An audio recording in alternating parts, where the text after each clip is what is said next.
The Outsiders is at the Dr. Phillips Center now through December 23rd. I'm News 6 producer Brooke Savage.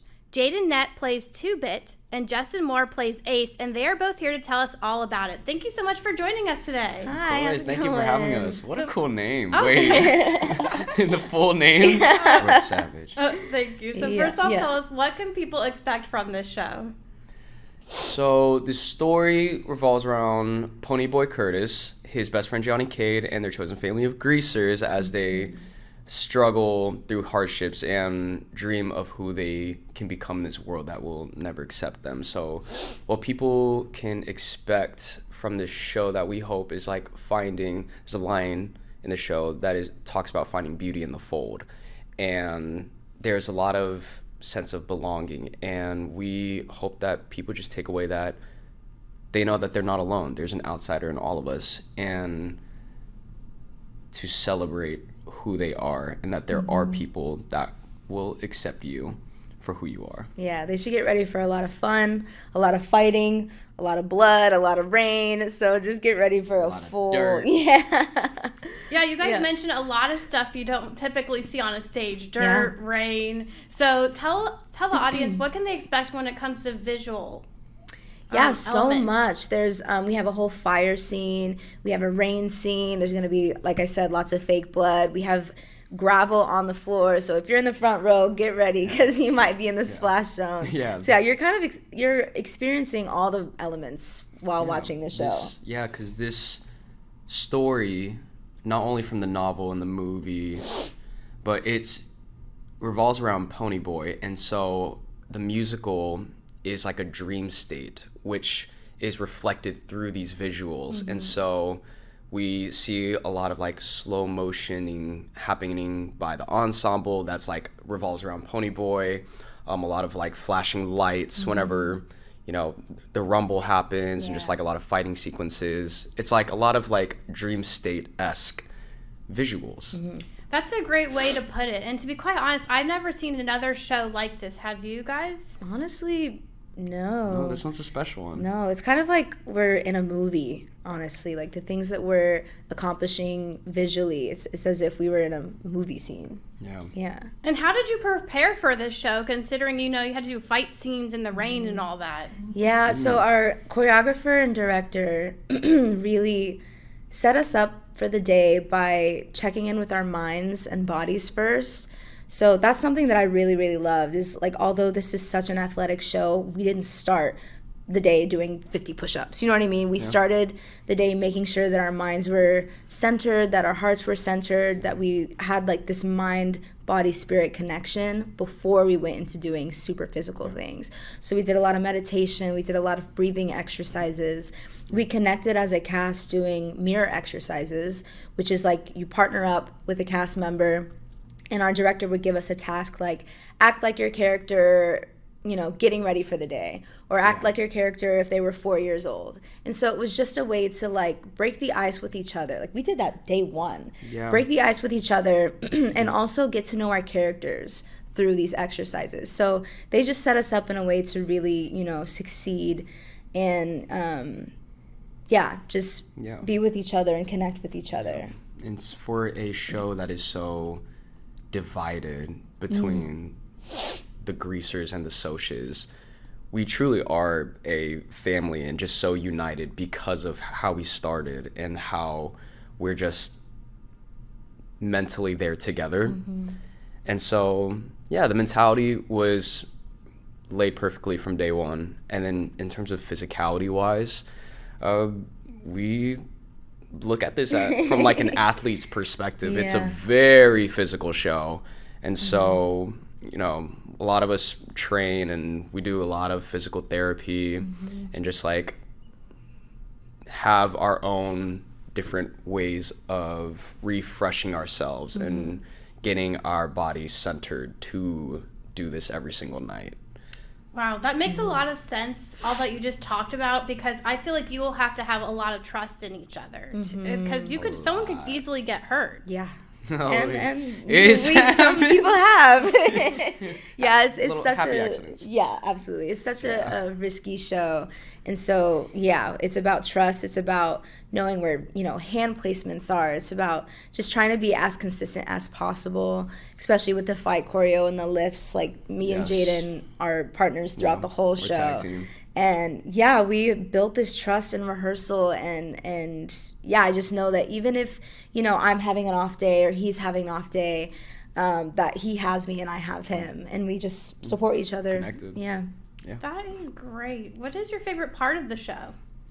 Ooh, my favorite part, it's early in Act 1. It's a scene and a song called Grease Gotta Hold, where we are initiating Ponyboy into the greaser world, the greaser community.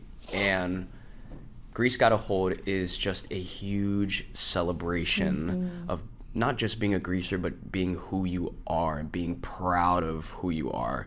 And no matter how much or how little you have to your name or to yourself, it's just a celebration. And I love the diversity that every single person on that stage brings to it. And that's my favorite part, is just getting to celebrate who we are. Yeah, that's mine as well. It's also a number where our creative team has set up a structure of what we need to hit in terms of choreography, spacing, and overall storytelling, right? But there are some moments within that piece that we can just do whatever we want, within that structure. So it's just a time to release, even though it is one of the hardest dance numbers in the entire show, because there's those moments of connection between each other, we can just have a party on stage. You know what I mean? And the beauty of being greasers as well is that we're very free spirited. And the Cooperman brothers, Rick and Jeff Cooperman, who are our choreographers, they perfectly set it up to where we are able to implement our own style, our own expression. So if I just feel like throwing dirt at Justice one day, I'm going to throw dirt at Justice. And I'll throw it right back. How about that? How about that? Yeah. We have a lot of fun as greasers. Sorry, socials. Yeah. That is pretty funny. So tell us, what type of research did you do into your characters? Have you read the book or seen the movie? Yeah, so what's cool about Ace is she's a completely new character. She wasn't in the book or the movie. And our director, Danya Taymor, just felt like there needed to be a female energy within this huge group of boys, which I completely love and agree with. So Ace is the only female greaser. She's like the little sis of the group, but she definitely is powerful. She stands on her own. She doesn't let the boys mess with her. So with that, the original Ace on Broadway is my dear friend Tilly Evans Kruger. And what's great about it is I'm allowed to bring my own version. So even though she set up this beautiful track, I'm allowed to paint it in different ways that I see fit for who I am. Yeah. Yeah. And, Two-Bit is one of the main greasers from the novel and portrayed beautifully in the movie by Emilio Estevez. And then my good friend Daryl Tofa on Broadway. And Two-Bit is a very free spirit. He got his nickname Two-Bit because he's a jokester. He always has to get his 2 bits in. But the beauty of being able to portray him in all these characters for our version is, in Tulsa, when we had our opening night in Tulsa, Oklahoma, we got to talk to Susie Hinton herself, and she embraced for us to have our own unique version, our unique take, our own version. So my Two-Bit doesn't have to be exactly what it was that she wrote in the novel or what Emilio or Daryl did, but they set a beautiful blueprint for me to follow. But for me, finding Two-Bit, I found a lot of resonating with my Two-Bit in terms of he's a very free spirit, goes wherever the wind takes him, loves to have a good time, but he's a protector first and foremost. Ponyboy describes him as like, you don't want to fight that kid. You do not. And I resonate that as well because I am also an older brother. I'm the oldest of my 2 kid sisters, and Two-Bit is one of the oldest in the Greaser group. And so Two-Bit and I both will do whatever it takes to protect our chosen family or our loved ones. And that's one of my priorities that I view whenever I embody Two-Bit, is even if I'm being a freeloader on stage and just like running around having a good time at just being a greaser, one of my priorities is making sure everyone else is having a good time or everyone else is protected. Yeah. Those are definitely some interesting perspectives. What made you want to audition for the show? Honestly, so I, was looking for something else to do after Sunset Boulevard. And I've heard such wonderful things about the show. I hadn't seen it. And I was like, let me just go in and see, what I think about, the vibe of this. And the associate choreographer, Kristen Carcone, taught the audition, and I just loved the way that she led the room. She sort of piggybacked on the way our creatives lead the room, just in terms of, making sure the mind and body are connected before we start doing this heavy physical work. And then, she taught the choreography, and I just fell in love with those little 4/8 of Grease Gotta Hold. And I was like, I want to do this. Like, this is really, really cool. Like, nobody else is doing this, in the Broadway world. And so I fell in love with the show through auditioning through the show. And my gut was right, and I'm still in love with the show and still discovering so many things about myself and my physicality and growing, I think, is the biggest plus for me when it comes, to being in a show, is like, am I growing as an artist while doing this work? And I am every day. So I'm in love with it. Yeah. Well, I could not have said that better. But yeah, I was on tour before I auditioned for The Outsiders, but I saw The Outsiders while I was rehearsing for my last tour. And I already knew the story from the novel because I read it in high school, and just the message of just unity and brotherhood and chosen family. And the biggest one for me was there's a line that Johnny says in his song State Gold where he talks about finding beauty in the fold, and that really changed my perspective and like outlook on the world, and just embracing and loving the small things. And so that very much gravitated me towards The Outsiders. And just fortunately and coincidentally, I was in Philadelphia on my last tour, and Juliet, which is coming next, and they were holding auditions, and I had time, so I took a train to New York, did the audition, nice. And then the rest, now we're here. And my final callback in the room with all the creatives,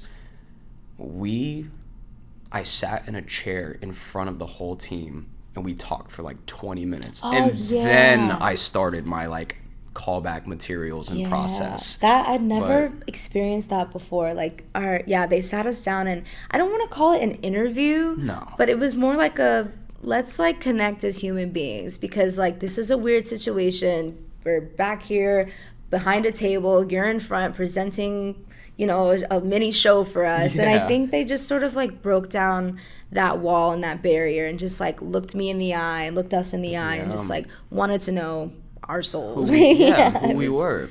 And I felt, it very much connected me to the creative team and to the process.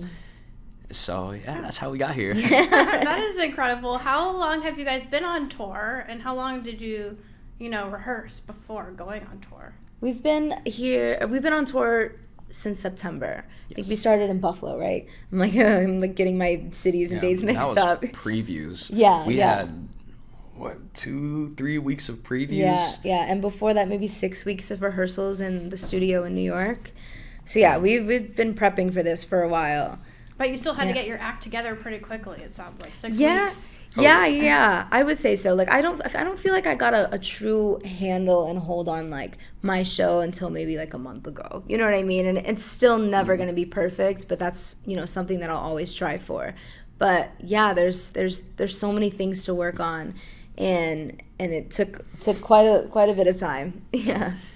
But I also think that's a beautiful thing about how this show is created and set, is it embraces change. And so we are able to not be afraid of adjusting or adapting to different things that we need for our bodies or ourselves. It's a different show every night. So is there any behind the scenes tidbits you want to share that people might not know about, you know, like how many costume changes there are, or like, you know, what's going on behind the scenes of the stage? I mean, I only have one costume change, and that's basically from my wet clothes to my dry clothes. So I love not being able, or not having like tons of costume changes. My costume is so comfy, and I love that. Wait, that is something you just shared though. I didn't know you had wet clothes. I thought you guys had like water poured on you or something. No. So the rain is coming down in the Rumble, for that Rumble scene. So that big fight scene, there's like actual water hitting our bodies. It's cold. The rain is warm. After the rain, it gets cold. Yes. And so then after we come off stage, we have to change out of our wet clothes into our dry clothes. We go through 2 sets of like our exact same costume every single show. So let's say if it was a 2-show day, we go through 4 costumes. So our wardrobe team, they're working their souls. Yeah. They're awesome. They're so on it. But besides that, I mean, a behind the scene one, before the start of Act 2, Ponyboy. I'm not gonna spoil things. Actually, no, I'm not gonna spoil that part. I'm gonna talk about his hair. I'll let y'all see that for yourselves. Oh, sure. Do a lot of actors like wear wigs or something? Yeah. You know, because sometimes some of the hair actually looks like people's hair, and then I realize it's a wig the whole time. Right. I wear a wig. Oh wow, yeah. Yeah, Justice wears a wig. I don't wear a wig. Yeah. I'm an understudy, so whenever I go on for Johnny Cade, then I have to wear a wig because he has 2 different wigs. Yeah. What about when you're Dally? No? Okay, cool. No. I also understudied Dallas Winston too. Yeah, it's just the goat. That's cool though. So do you have a favorite you like to understudy?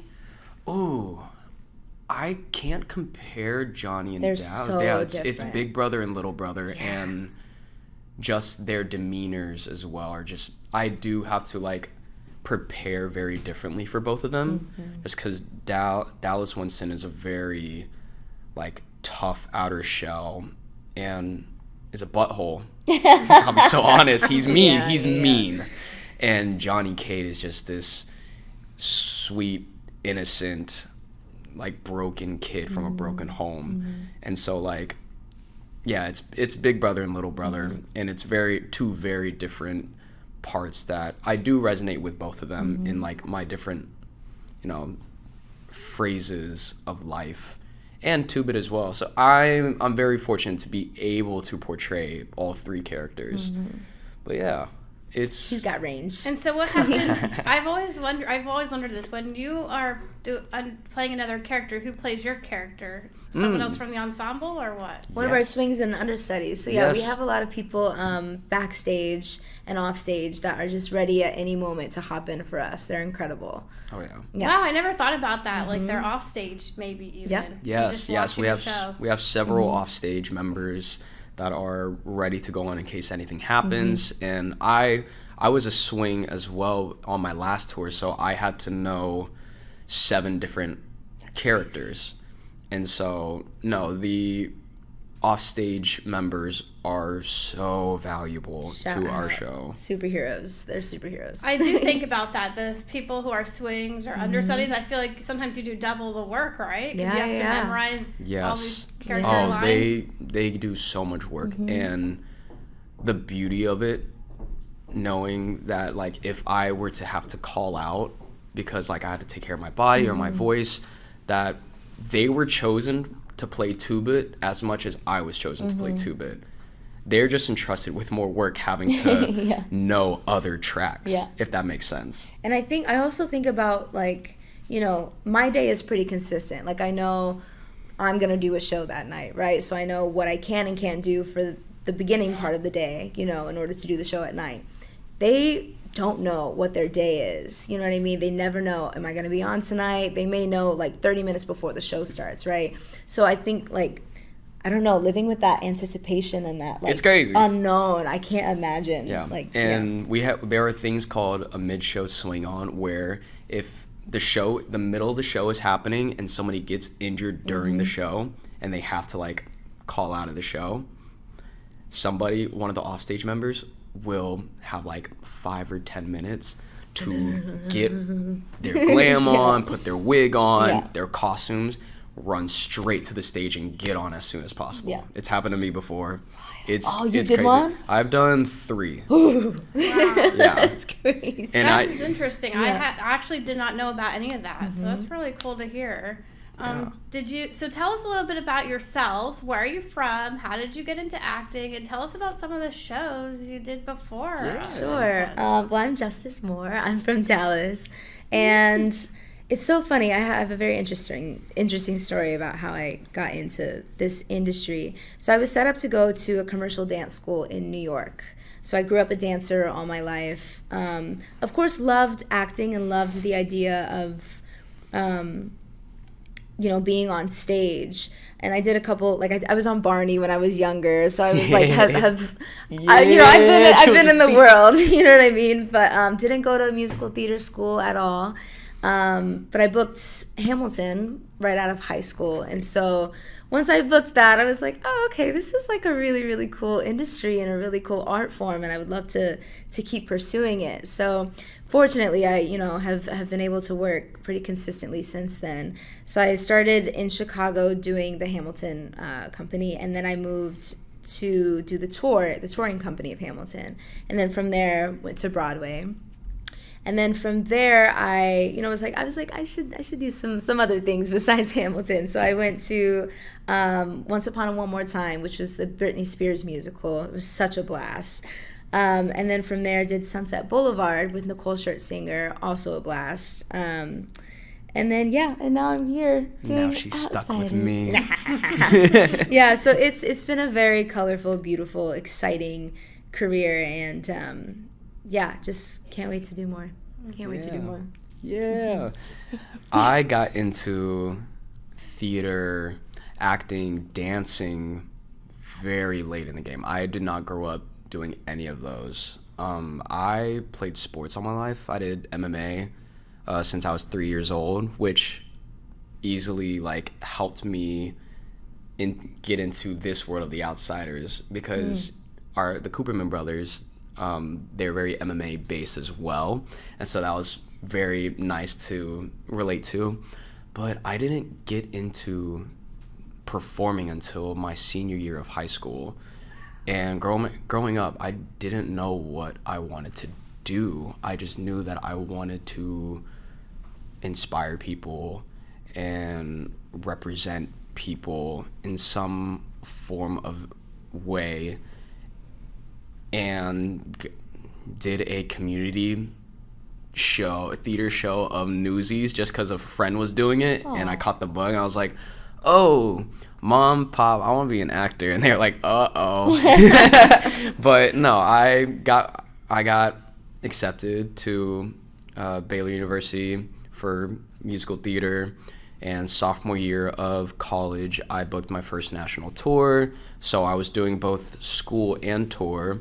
She did Barney. I did Paw Patrol, Nickelodeon's Paw Patrol Live, my sophomore year of college. It really solidified why I want to do this, because my very first professional show, our opening night, out of the huge audience, there was a small Asian American family with 2 little Asian kids in the very front row.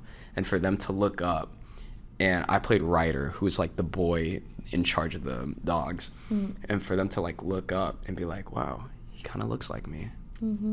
That made my mom and I just bawl, and I knew exactly why I wanted to do this. not just to like represent my AAPI community, but like represent people from home, my loved ones, my friends, my family, just anyone that can relate to me or just the story that I get to tell. And then right out of college, which was a year and a half ago, I booked & Juliet, which is another beautiful story that I was so blessed to be able to share across the country. And then in the middle of that contract, near the end, I booked The Outsiders. And so I left & Juliet for The Outsiders, and I get to tell another beautiful story that so many people resonate with, and it's a beautiful thing. So yeah, I get to represent and do what I love, and hope people can see themselves in these characters that we get to portray. Absolutely. Well, is there anything else you want to bring up about The Outsiders?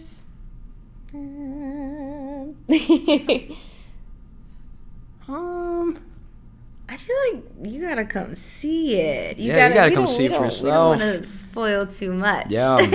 I mean, what's beautiful about The Outsiders is just the span of like generations that this story connects with. Like for me, what I think about every night, if I'm needing to remind myself why I do this, is somebody's grandparent could have been exposed by the novel, somebody's parent exposed by the movie, and now somebody's kid exposed by the musical.